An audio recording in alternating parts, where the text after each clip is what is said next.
Ito po ang ating pork sinigang. Pinalalambot na po natin yung ating pork.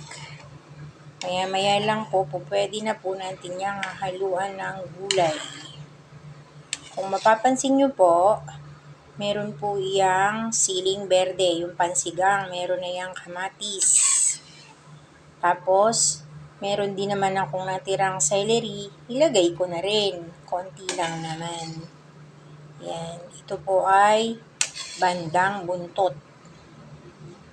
Bandang buntot. Yan po ang ating sinigang. Ayan. Kung mapapansin nyo, hindi siya makapal ang taba. Ayan. Ganyan lang siya. Ito po ang ating pork sinigang. Don't forget to like,